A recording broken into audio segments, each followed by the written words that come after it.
नमस्कार, बहुत बहुत स्वागत है आपका हमारे आज के इस खास शो में जिसका नाम है उज्जवल भविष्य। आपके साथ हूं मैं सोनल दहिया। दिवाली हिंदुओं का न सिर्फ एक बड़ा पर्व है बल्कि इस पर्व के साथ ही ये मान्यता भी है कि कुछ कुछ राज्यों में दिवाली के अगले दिन ही नए साल की शुरुआत हो जाती है। आपको बता दें कि दीपावली के अगले दिन यानी 25 अक्टूबर को कोई पर्व नहीं बनेगा। इस दिन सूर्य ग्रहण है। ज्योतिषों के अनुसार ग्रहण शाम 4:42 से 6:30 तक रहेगा और साथ ही अगले दिन से काल चक्र लगेगा। हर किसी की जिंदगी में एक नया मोड़ आएगा। तो दिवाली के अगले दिन से शुरू होने वाला है ये नया साल कैसे आपके भविष्य पर भी डाल सकता है असर, आज होगी उसी पर बात। तो चलिए सबसे पहले हमारे स्टूडियो में मौजूद गेस्ट का स्वागत करते हैं। हमारे साथ इस वक्त स्टूडियो में मौजूद हैं पंडित भावेश सहाय और दूसरे आचार्य हैं योगेश दत्त। साथ ही tarot card reader Deepa Sharma भी हमारे साथ जुड़ी हुई हैं। बहुत बहुत स्वागत है आपका और इन सभी से होगी बात कि कैसे आने वाला दिन आपका भविष्य बदल सकता है। तो सबसे पहले हम जानना चाहेंगे आचार्य योगेश दत्त गौड़ जी आपसे कि आने वाले ग्रह कैसे हमारी कुंडली पर असर डाल सकते हैं और ये हमारे लिए अच्छा होगा या फिर बुरा होगा। जी बिल्कुल सोनल जी, आपने पूछा कि ग्रह का क्या असर पड़ेगा, तो आप ये देखिए कि जो इस साल ऐसा कई सालों में लगभग कई दशकों में ऐसा हो रहा है कि जो दीपावली के जो अगला दिन है उसमें ग्रहण पड़ रहा है। तो ये जो ग्रहण पड़ रहा है ये अपितु पूरे भारतवर्ष में ही नहीं, अब पूरे विश्व की उन्नति और समृद्धि का कारण है। अभी आप देखिए पूरे विश्व में एक विश्व युद्ध का माहौल बन रहा है और ऐसा भी लग रहा है कि कई बार विश्व युद्ध हो सकता है। लेकिन इस जो ग्रह ये बन रहा है, इस तरीके का जो ग्रह गोचर इस समय हम देख पा रहे हैं, जो आगे ग्रह गोचर आने वाला है, तो उस ग्रह गोचर में ये जो दीपावली से अगले दिन ही ग्रहण का योग बना है, इससे आप देखिए पूरे विश्व में माहौल थोड़ा शांत होगा। बिल्कुल आपने सही कहा। पंडित भावेश भी हमारे साथ बने हुए हैं। पंडित जी, आपको क्या लगता है कि जिस तरह से अभी आचार्य जी ने कहा कि आने वाला जो साल है वो अच्छा रहने वाला है, ग्रहों की दिशा अच्छी रहेगी, आपकी समीक्षा क्या कहती है? आपको क्या लगता है आने वाला साल कैसा रहेगा? सबसे पहले मैं जो भारत 24 के दर्शक हैं उनको दिवाली की बहुत बहुत शुभकामनाएं देना चाहता हूं, शुभ आशीर्वाद देना चाहता हूं और मैं इस चैनल के माध्यम से कहना चाहता हूं कि आने वाला जो वर्ष है वो निश्चय ही जीवन में सफलता और उन्नति प्रगति देने वाला होगा। क्यों होगा? अभी आपने देखा है कि जब शनि और गुरु वक्री हुए हैं तो किस प्रकार से यूक्रेन और आपके रशिया का एक वार छिड़ गया है, जिसमें कि विश्व युद्ध की भी परिकल्पना की जा सकती है कि हो सकता है। अगर आप इसमें देखे जाए, जब जब कोई ग्रह वक्री होते हैं और खासकर जब दो बड़े ग्रह वक्री होते हैं तो उसमें जीवन में ब्रह्मांड में उथल पुथल मचता ही है। अब आप देखेंगे कि कुछ समय बाद में, अभी आप 23 अक्टूबर में आप देखेंगे कि शनि जो हैं वो मार्गी हो रहे हैं। काफ़ी टाइम से वक्री थे। अब वक्री का मतलब क्या होता है? वक्री का मतलब होता है कोई भी ग्रह अपनी जो पावर देना चाहता है वो वापस पीछे की तरफ आ जाता है, यानी कि देते देते कुछ रुक जाता है जी। अब आपने देखा किस प्रकार से यूक्रेन और ये इस प्रकार से जो संबंध बन रहे हैं सारी विश्व युद्ध के बन रहे हैं, लेकिन जैसे ही शनि मार्गी होगा और गुरु भी मार्गी होंगे, आप देखेंगे कि ये युद्ध की जो स्थिति है धीरे धीरे समाप्त होने लगेगी, शांत होने लगेंगी और विश्व में एक बहुत ही अच्छा ये संकेत माना जा रहा है ज्योतिष के माध्यम से। और मैं कहना चाहूँगा कि दिवाली पर अगर आप वृषभ लगन और खासकर सिंह लगन में अगर आप पूजा उपासना करते हैं तो आपको सूर्य भगवान की कृपा प्राप्त होगी। क्यों होगी? क्योंकि सूर्य का जो लगन है वो सिंह लगन है और सिंह लगन में ही लक्ष्मी का पूजन किया जाता है।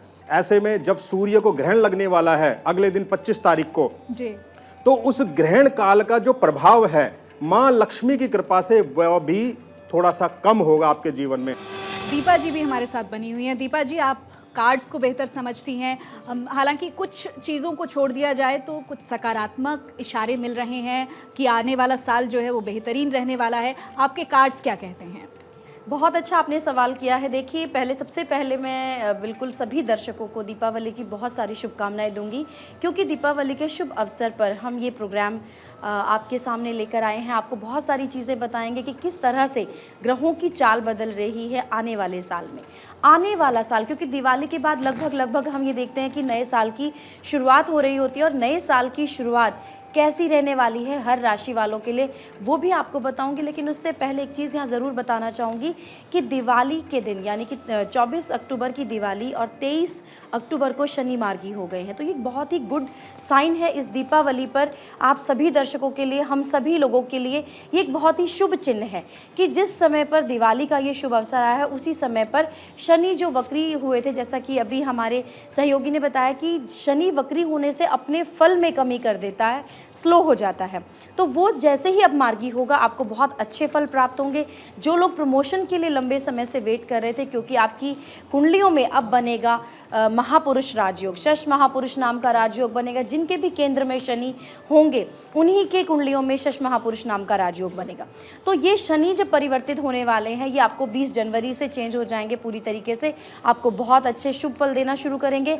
नवंबर में गुरु, जो कि बहुत ही मुख्य प्लैनेट माने जाते हैं, मुख्य ग्रह माने जाते हैं, गुरु से हम सभी लोगों का जीवन बहुत जुड़ा हुआ होता है। तो गुरु भी यहाँ नवंबर में बदलेंगे और गुरु नवंबर में बदलने से स्वराशि में आकर फिर ये भी एक राजयोग बना रहे हैं। तो आने वाले साल में बहुत सारी अच्छे अवसर, बहुत सारी अपॉर्चुनिटीज आपको मिलेंगे। और जैसा कि अभी सोनल जी ने पूछा कि आने वाला साल कैसा होगा, तो किंग ऑफ स्वॉर्ड्स कार्ड यहाँ पर आता है, यानी कि विजयी रहेंगे आप। किंग ऑफ स्वॉर्ड्स का मतलब बुद्धिमानी, और जो लोग आईटी टेक्नोलॉजी फील्ड से जुड़े हुए लोग हैं उनके लिए ये साल, आने वाला साल बहुत ही बेहतर साल साबित होने वाला है। यहाँ पर मैंने जैसा कि बताया कुछ नई टेक्नोलॉजीज़ अगले साल में लॉन्च हो सकती हैं। जिस तरह के अभी हम सुन रहे हैं 5G का टाइम चल रहा है, तो मुझे लगता है कि जो टेक्नोलॉजी से रिलेटेड है वो अगले साल यानी कि 2023 में हम काफ़ी ग्रूम करेंगे और एक विश्व पटल पर अपने देश का हम एक नाम रोशन करेंगे। और साथ ही एक 6 नंबर कार्ड आता है, 6 ऑफ वॉन्ड्स कार्ड का मतलब होता है कि जो लोग बहुत लंबे समय से एक हाइट्स चाह रहे थे, एक अवसर चाह रहे थे कि एक अपॉर्चुनिटी की तलाश है बस और बाकी बहुत कुछ करना है, उन लोगों के लिए साल बहुत ही अच्छा रहने वाला है। लेकिन ध्यान रखिएगा केतु का साल है, Ketu is a headless energy, तो कहीं ना कहीं डिसीजंस आपको सोच समझकर अगले साल में लेने होंगे। तो बिल्कुल कुछ सावधानियां बरतने की ज़रूरत है। हालांकि तमाम तरह के सकारात्मक संदेश मिल रहे हैं, आपके लिए गुड साइंस हैं, लेकिन बावजूद इसके आपको संभलने की बहुत ज़रूरत है।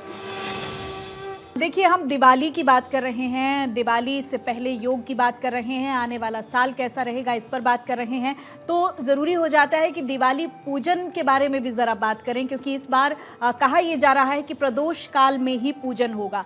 पंडित भावेश, आप इसको किस तरह से देखते हैं? देखिए जी, दिवाली हमेशा जब भी आप देखेंगे, कभी भी आप अपना गोचर उठाकर देख लिया, चाहे 100 साल पहले भी अगर आपने कभी दिवाली पूजन किया होगा तो वृषभ और सिंह लगन में ही किया होगा। सबसे पहले तो हमें ये समझना होगा कि वृषभ और सिंह लगन है क्या। वृषभ और सिंह लगन स्थिर लगन है, और आप देखते हैं कि लक्ष्मी हमेशा हर व्यक्ति स्थिरता में ही चाहता है। क्यों चाहता है? क्योंकि लक्ष्मी चलायमान है। लेकिन अगर आप सिंह लगन में और वृषभ लगन में, जो कि स्थिर लगन हो, उसमें साधना पूजा पाठ अनुष्ठान करते हैं तो निश्चय ही सबसे पहले लक्ष्मी आपके जीवन में स्थिरता लेके आएगी। ये तो रही एक अलग बात मुहूर्त की। अब हम अगर बात करते हैं कि दिवाली पूजन हमें किस तरीके से करना चाहिए। देखिए, दिवाली पूजन आपको सबसे पहले तो अपने जीवन में हर्ष और उल्लास लेकर आती है।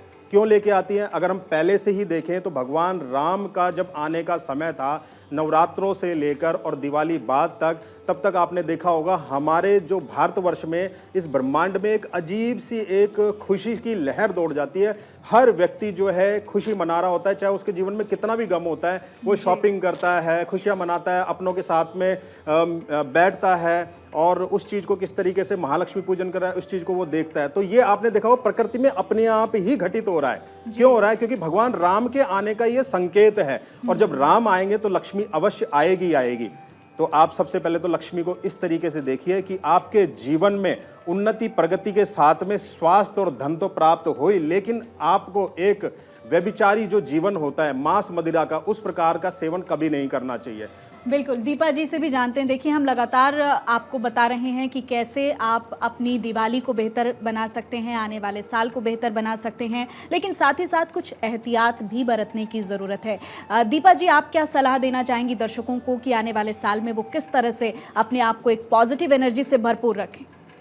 देखिए, बहुत ही दुर्लभ संयोग, जैसा कि अभी आपने बताया कि बहुत ही दुर्लभ संयोग बन रहा है इस बार दिवाली के दिन यानी कार्तिक अमावस्या के दिन जो ग्रहण पड़ रहा है उसको लोग थोड़ा नेगेटिव तरीके से देख रहे हैं कि आप देखिए दिवाली के दिन ग्रहण हो गया, अब हम कैसे इस त्यौहार को सेलिब्रेट करें। तो आप एक दिन पहले उसको सेलिब्रेट कर रहे हैं, वो कोई बहुत बड़ा इशू नहीं है, लेकिन ये सोचकर समझकर चलिए कि ग्रहण और दिवाली दोनों ही सिद्धि की रात्रि होती हैं।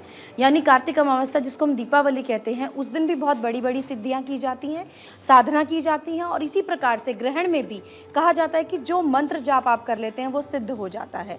तो ये समय तो आपके लिए एक जैसे कहते हैं ना गोल्डन अपॉर्चुनिटी, वो आपको मिल रही है इस साल, यानी सोने पे सुहागा। आपको कार्तिक अमावस्या के दिन ग्रहण मिल रहा है, यानी डबल आपको चीज़ें मिल रही हैं, डबल आपको आपके किए हुए का जो बेनिफिट है। या कोई भी मंत्र जाप करते हैं, सुंदरकांड का पाठ आप कीजिए, लक्ष्मी मंत्रों का जाप आप कीजिए, या जो भी आपके गुरु के द्वारा दीक्षित मंत्र है उसका जाप आपको करना चाहिए। ऐसा करने से आपका मंत्र सिद्ध हो जाता है, आप किसी भी प्रकार की सिद्धि कर सकते हैं। इस समय को व्यर्थ नहीं बर्बाद करना, इस समय में पूजा पाठ ध्यान जप ये ज़रूर करना चाहिए, क्योंकि ग्रहण और दीपावली ये दोनों एक दिन होने से आपको इसका डबल फ़ायदा होगा। साथ ही जैसा कि अभी आपने पूछा सोनल जी कि किस तरीके से हम पॉजिटिविटी लेकर आ सकते हैं, तो देखिए कोरोना में बहुत सारे लोगों ने बहुत सारी ड्रॉबैक्स देखे हैं, बहुत सारी चीज़ें हमारे साथ अच्छी नहीं हुई, लोगों के व्यापार कमज़ोर हो गए हैं, या आमदनी को लेकर देखा जाए तो बहुत सारे लोग जूझ रहे हैं। हमारे पास बहुत सारे लोग आते हैं जो आज तक भी रिकवर नहीं हो पाए हैं। तो ये सबसे बड़ी खुशखबरी है कि आने वाला जो साल है वो फसल को लेकर बहुत अच्छा होने वाला है, क्योंकि गुरु महाराज अपनी ही राशि में गोचर करेंगे, तो फसल बहुत अच्छी होने वाली है। तो आप बिल्कुल निश्चिंत रहिए कि यानी कि महंगाई के कुछ कम होने की संभावनाएं रहेंगी, क्योंकि फसल अच्छी होगी, उत्पादन अच्छा होगा, तो डेफिनेटली आपकी महंगाई जो है वो कम होगी। तो अगला साल जो है फसल की दृष्टि से, महंगाई की दृष्टि से काफ़ी राहत देने वाला होगा। और अगर मैं राशिफल की बात करूं कि राशि वाले, क्योंकि हर व्यक्ति को लगता है पर्टिकुलर मेरे लिए साल कैसा होगा, तो मेष राशि वालों की अगर मैं यहाँ बात करती हूँ कार्ड्स के अकॉर्डिंग, तो मेष राशि नाइट ऑफ वॉन्ड्स, यानी कि आप बहुत ही एनर्जेटिक रहेंगे अगले साल में, बहुत ही ज़्यादा उत्तेजना आपके अंदर होगी कि जैसे लगेगा कि क्या कुछ आप करना चाहते हैं। एक वॉरियर अप्रोच के साथ आप अगले साल में काम करेंगे, लेकिन थोड़े से जो सावधानी बरतनी है वो ये है कि डिसीजंस थोड़े सोच समझ कर लीजिएगा। बहुत फास्ट एंड हार्ड डिसीजन अगर आप लेते हैं तो वो कहीं ना कहीं नुकसानदायक हो सकते हैं, लेकिन तरक्की आपको अगले साल ज़रूर मिलेगी। शत्रु राशि के मंगल के साथ अभी चल रहा है और आगे आने वाला मंगल नीच होगा, तो मेष राशि वाले नए साल पर थोड़े से सावधान रहेंगे। बिल्कुल दीपा जी, आपने सही कहा और बहुत अच्छी सलाह हमारे दर्शकों को दी है। आचार्य योगेश दत्त जी, देखिए कोरोना काल का जिक्र अभी दीपा जी ने किया और बहुत से लोग डरे हुए हैं अभी भी, क्योंकि कोरोना के नए वेरिएंट्स, 2 वेरिएंट और सामने आ गए हैं। तो ये जो आने वाला साल है इसको आप कैसे देख रहे हैं? महामारी से मुक्त होगा या फिर लोगों को एहतियात और बरतने की ज़रूरत है? जी बिल्कुल, जो बीमारी के जो कोरोना के और जो वेरिएंट आ रहे हैं वो बहुत खासा असर अब नहीं करेंगे। आपने पीछे भी देखा होगा कि जिस हिसाब से प्रथम लहर रही थी और फिर उसके बाद दूसरी लहर आई थी, तो उसमें थोड़ा सा कमी होती चली गई है। तो अब ये जो ग्रह गोचर जो बदला है और जो बृहस्पति है वो मीन राशि के अब हो गए हैं, तो उसकी वजह से भी बहुत असर पड़ेगा, क्योंकि पूरे ब्रह्मांड में ग्रहों का बहुत असर पड़ता है। हमारे यहाँ कहते हैं ग्रहाधीनम जगत सर्वम, ये जो पूरा विश्व है ये ग्रहों के अधीन है और ग्रहों के आधार पर ही पूरे विश्व की क्रियाएं होती हैं। और वैसे भी देखा जाए तो कर्म प्रधान विश्व रचिरा का, जो जस करई सो तस फल चाखा। ग्रह भी असर करते हैं, जो ग्रहों के हिसाब से जो क्रियाएं होती हैं, ग्रहों की जो फल होते हैं वो पूर्व जन्म के प्रारब्ध के अनुसार होते हैं। तो ये जो इतनी महामारियाँ आई हैं, ये महामारियाँ पूरे विश्व के लोगों के कर्म के आधार पर, जैसा ग्रह गोचर बना था उस आधार पर सभी ने भोगी। और मैंने तो बहुत लोगों की जो जन्मपत्रियाँ भी देखी थी, तो उस समय जितने लोग कोरोना में गए थे, जिनके यहाँ हानि हुई थी, आयु की हानि हुई थी, और उस समय देखा कि ज़्यादातर लोगों की महादशा मार्केस की चल रही थी, और या मार्केस में मार्केस का अंतर था या मार्केस का प्रत्यंतर था। ये बहुत मतलब ज़्यादातर केसेज मैंने ऐसे देखे, और जहाँ पर किसी को कोरोना हुआ और उसकी मार्केस की दशा नहीं थी या मार्केस में मार्केस का अंतर नहीं था, तो उनको वो सही होकर के आ गए या उनको कोई हानि नहीं हुई। ज़्यादातर हानि अच्छे खासे स्वस्थ लोग भी थे, लेकिन उनकी महादशाएं जहाँ गड़बड़ हो रही थी और उन्हीं को ये जो है आयु की हानि हुई। तो उस से भी हमने देखा कि ग्रहों का बहुत बड़ा असर हुआ था। ऐसे ही आने वाले समय में अब जैसा ग्रह आ रहे हैं तो वो ग्रह बहुत अच्छा उज्जवल भविष्य लेकर के आ रहे हैं, और आपने तो एक अच्छा टॉपिक भी रखा है कि उज्जवल भविष्य। तो वास्तव में देखा जाए तो पूरे विश्व का भविष्य भी अभी उज्जवल होने ही वाला है। ये जितनी भी महामारियां आती हैं, जो महामारी आ रही हैं अभी, और मंकी फॉक्स चल रहा है और भी कई बीमारियां इस तरीके की हैं, तो लेकिन ये सब जो है कवर हो जाएंगी। दूसरा ये भी मैं दर्शकों से कहना चाहूँगा कि एक चीज़ का जरूर ध्यान रखें, कितना भी ग्रह गोचर किसी व्यक्ति का खराब हो, किसी का भी, क्योंकि दो ही तरह के ग्रह गोचर होते हैं, या तो बहुत अच्छे होंगे या बहुत खराब होंगे, तो इनका असर कर्म से बदल जाता है। इसलिए ऋषियों ने कहा कि कोई कहु करना सुख दुख दाता, निजकृत कर्म भोग सब भ्राता। हमने जन्म जन्मांतर में जैसे कर्म किए हैं उसके आधार पर हमको इस संसार में, वर्तमान में, भविष्य में सुख और दुख मिलते हैं। दीपा जी, अगर ग्रहों की चाल की बात करें तो आगे आने वाले समय में कुछ चाल बदलने वाली है। आपको क्या लगता है कि कैसा रहेगा वो बदलाव? बिल्कुल, देखिए अभी मैंने बताया पहले भी कि बदलाव बहुत अच्छा रहने वाला है, क्योंकि आने वाले समय में जब ग्रह वक्री होने वाले होते हैं, शत्रु राशि में आने वाले होते हैं, तो डेफिनेटली वो साल की शुरुआत अच्छी नहीं होती है। लेकिन साल की शुरुआत से ही शनि और गुरु की अपनी राशि में गोचर करना, आप खुद समझ के चलें कि 13 साल में गुरु अपनी राशि में आते हैं। अब कोई 13 साल के बाद अपने घर में आएगा तो अपने घर को एक अच्छा करने की कोशिश करता है, अपने घर में कुछ सजावट करेगा, कोई जो बिगड़ा हुई चीज़ें थी उनको ठीक करने की कोशिश करेगा। इसी प्रकार से शनि 30 साल के बाद कुंभ राशि में आते हैं। 30 साल के बाद जो व्यक्ति अपने घर में आएगा तो वो डेफिनेटली कुछ अच्छा ही करेगा। तो शनि जब 30 साल के बाद अपनी कुंभ राशि में आ रहे हैं, जो कि उसकी मूल त्रिकोण राशि है, तो डेफिनेटली वो वहाँ पर बहुत अच्छे रिजल्ट्स देंगे। और इन दोनों, क्योंकि ये दो बड़े प्लैनेट हैं, इन दोनों प्लैनेट की वजह से ही काफ़ी कुछ कुंडली का जो दारमदार रहता है वो उस पर रहता है टिका हुआ, तो ये बहुत अच्छा करेंगे। और अगर राशि की बात करते हैं तो हम वृष राशि की ओर चलते हैं। वृष राशि के जो स्वामी होते हैं वो चंद्रमा होते हैं, और यहाँ पर आपको थोड़ा सा अगले साल में कुछ, क्योंकि जैसा मैंने बताया केतु का साल रहेगा, तो थोड़ी सी इमोशनल वीकनेस रहेगी, इमोशनल अनस्टेबिलिटी रहेगी, उस पर थोड़ा सा आपको काबू करना है। ऐसे में आपको चांदी वियर करना बहुत अच्छा होता है। जो लोग भी मानसिक रूप से या इमोशनल रूप से थोड़े कमज़ोर होते हैं उन्हें चांदी धारण करना चाहिए। इससे आपके चंद्रमा को मजबूती मिलती है और आप कॉन्फिडेंट फील करते हैं। मिथुन राशि की अगर मैं बात करूँ तो मिथुन राशि द डेविल कार्ड यहाँ पर आता है, थोड़ा नेगेटिव कार्ड है, यानी कि प्यार में हो सकता है आपके साथ धोखा। तो थोड़े से सोच समझकर स्टेप्स उठाइए। लव रिलेशनशिप में या किसी भी पर्सनल रिलेशनशिप में या शादी भी कर रहे हैं तो सोच समझकर कदम आगे बढ़ाएगा, नहीं तो आपके साथ कोई धोखा बड़ा हो सकता है जो कि अगले साल में आपको नुकसान पहुंचा सकता है। और अब बात करूंगी कर्क राशि की, तो कर्क राशि वालों को भगवान सब कुछ देंगे अगले साल, यानी सारी चीज़ों से परिपूर्ण रहेंगे आप, लेकिन बावजूद उसके कुछ ना कुछ मन में थोड़ी सी उदासी और बेचैनी आपको रहेगी। कुछ ज़्यादा की इच्छाएं आपको हो सकती हैं या कुछ ज़्यादा एक्सपेक्टेशन हो सकती हैं, उन पर आपको थोड़ा कंट्रोल करना है। जितना ईश्वर हमें देते हैं उसका हमेशा धन्यवाद करते हुए चलिए, थोड़ा सा ग्रेटिट्यूड करते हुए चलिए, क्योंकि जब तक हम ईश्वर का धन्यवाद नहीं करेंगे और शिकायत में रहेंगे तो वो आपके लिए नेगेटिव हो जाएगा। बिल्कुल दीपा जी, बहुत ही खूबसूरत संदेश दिया है आपने। देखिए, भगवान ने हमें जो कुछ दिया है उसका शुक्रिया अदा करते हुए चलिए, तो आपको भगवान और तरक्की और उन्नति देंगे। आप तीनों का बहुत बहुत शुक्रिया हमारे साथ स्टूडियो में जुड़ने के लिए और हमारे दर्शकों को तमाम वो टिप्स देने के लिए, उनके ग्रह और नक्षत्रों की चाल बताने के लिए बहुत बहुत शुक्रिया। और इस वक्त हमारे साथ बेजान दारूवाला के बेटे चिराग दारूवाला भी जुड़े हुए हैं।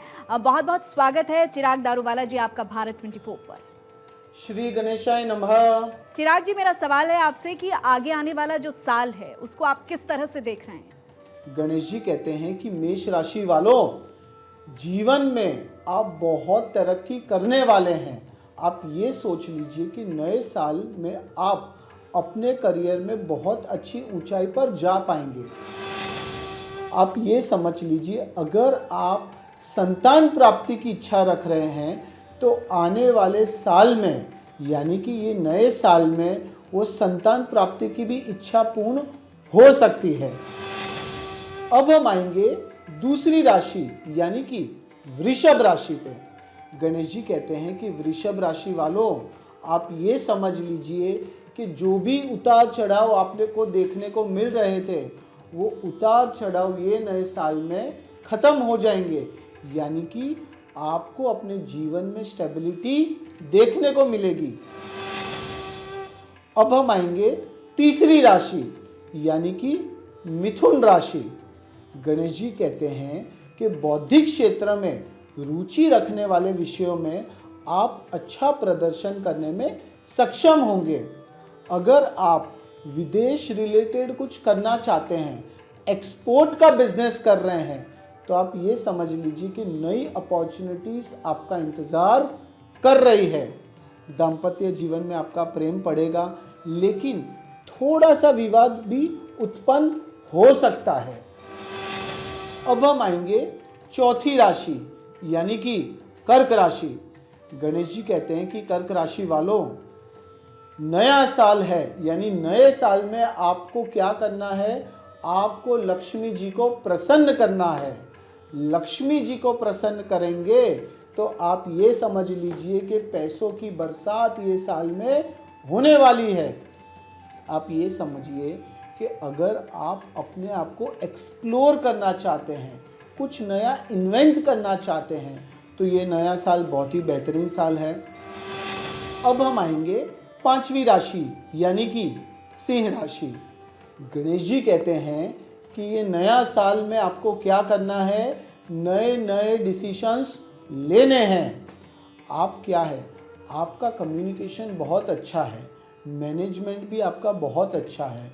यानी कि अगर आप कोई भी चीज़ कम्युनिकेट रिलेटेड करते हैं तो लोग आपकी बात मानेंगे, लोग आपकी तरफ अट्रैक्ट होंगे। शुक्र आपकी राशि में, यानी शुक्र आपको क्या देगा, शुक्र मीन्स वीनस यानी लग्जरी, ब्यूटी। लोग आपके अंदर जो चीज़ें देखेंगे उसे फॉलो करेंगे। आप एक लीडर भी हैं, यानी आपको जो भी फैसला लेते हैं वो थोड़ा सा सोच समझ कर लेंगे, प्लानिंग करके लेंगे। तो आप ये समझ लीजिए कि 100 में से आपको 98% रिजल्ट मिलेगा।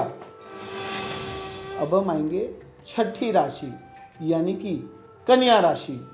गणेश जी कहते हैं कि कन्या राशि वालों, अगर आप अपनी जॉब में, करियर में बदलाव चाह रहे हैं तो ये नए साल में वो बदलाव मिलेगा। अगर आप अपने रिलेशनशिप को नेक्स्ट लेवल पे ले जाना चाहते हैं तो ये 4 महीनों में वो चीज़ करिए। ज़रूर से आपके अंदर जो भी तनाव है, आपके जीवन में पर्सनल लाइफ में जो भी डिस्प्यूट चल रहा है, वो धीरे धीरे कम होता जाएगा। इस साल में आपको क्या करना है, कोई भी प्रकार का लेन देन करने से आपको बचना है। आपकी आर्थिक स्थिति अच्छी रहेगी, पर अगर आपने लेन देन किया तो कोई भी प्रकार की तकलीफ आपको मिल सकती है। अब हम आएंगे 7वीं राशि यानी कि तुला राशि। गणेश जी कहते हैं कि ये नया साल सामान्य से बेहतर रहेगा।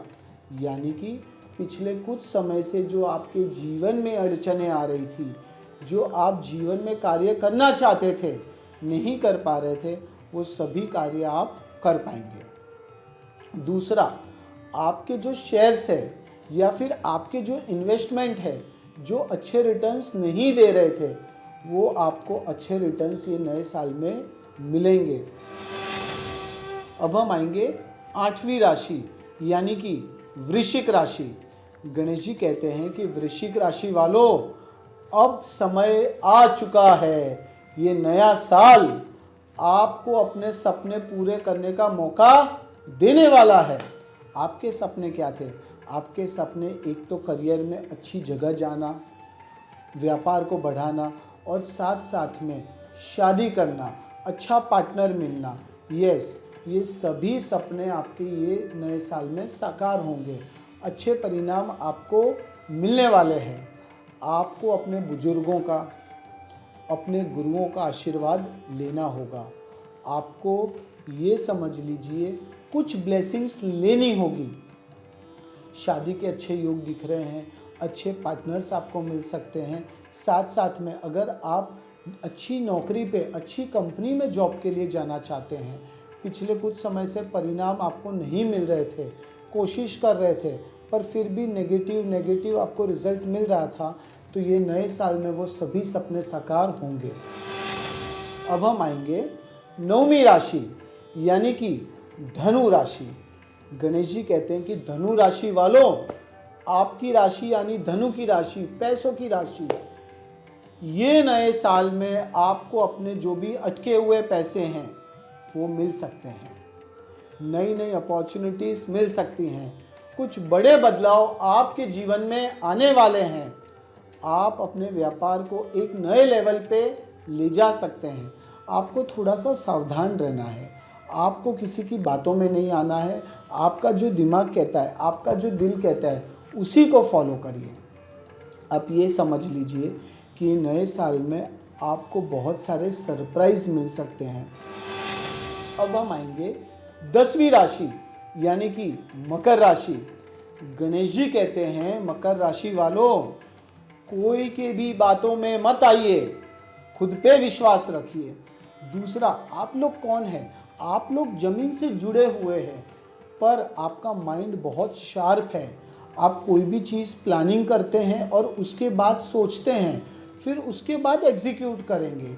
यानी कि आप ये समझ लीजिए कि ये नए साल में आप अपने जीवन में, प्रोफेशनल लाइफ में काफ़ी बदलाव लाएंगे। जो लोग अपने करियर में चेंजेस लाना चाहते हैं, प्रोफेशनल लाइफ में बदलाव लाना चाहते हैं, उनके लिए यह नया साल बहुत ही बेहतरीन है। अगर आप विदेश जाके सेटल होना चाहते हैं तो उसके लिए भी यह नया साल अपॉर्चुनिटीज़ वाला साल है, भंडार वाला साल है। अब हम आएंगे 11वीं राशि यानी कि कुंभ राशि। गणेश जी कहते हैं कि कुंभ राशि वालों, आप अपनी प्रॉपर्टी बेचना चाहते हैं और नई प्रॉपर्टी लेना चाहते हैं, बड़ी प्रॉपर्टी लेना चाहते हैं, तो ये नए साल में आने वाले 4-5 महीने में कर लीजिए, आपको अच्छे परिणाम मिलेंगे। दूसरा, आप लोग होशियार हैं, पर आपके अंदर एक छोटा सा ईगो है, वो ईगो को हटा दीजिए। अब हम आएंगे लास्ट राशि यानी कि मीन राशि। गणेश जी कहते हैं कि मीन राशि वालों, अब आगे बढ़ने का मौका आपको मिल रहा है, करियर में नई ऊंचाइयों पर पहुंचने का मौका आपको मिल रहा है। वो अपॉर्चुनिटीज़ को पकड़ लीजिए। आपको खाली ज़्यादा सोचना नहीं है, जितना ज़्यादा सोचेंगे उतना आप कंफ्यूजन में रहेंगे, स्ट्रेस में रहेंगे और कोई भी चीज़ नहीं कर पाएंगे। तो ज़्यादा मत सोचिए, जस्ट कीजिए। आपकी आर्थिक स्थिति पहले से काफ़ी बेहतर हो रही है। यानी कि अगर आप गोल्ड लेना चाहते हैं, सिल्वर लेना चाहते हैं, या तो फिर आप खुद के घर में रिनोवेशन करना चाहते हैं, तो यह नया साल उसके लिए बहुत ही बेहतरीन साल है। आप अगर कोई भी प्रकार का हॉस्पिटल के साथ जुड़े हैं, हेल्थ रिलेटेड सेक्टर के साथ जुड़े हैं, तो नया साल आपके जीवन में चेंजेस ला रहा है। पॉलिशिंग आपको थोड़ी सी करनी होगी, कुछ चेंजेस लाएंगे तो ज़रूर से आपको तरक्की मिलेगी, ज़रूर से आपकी मेहनत, आपकी जो एफर्ट्स है, आपकी जो लगन है, वो आपको एक अलग ऊंचाई पर पहुंचाएगा।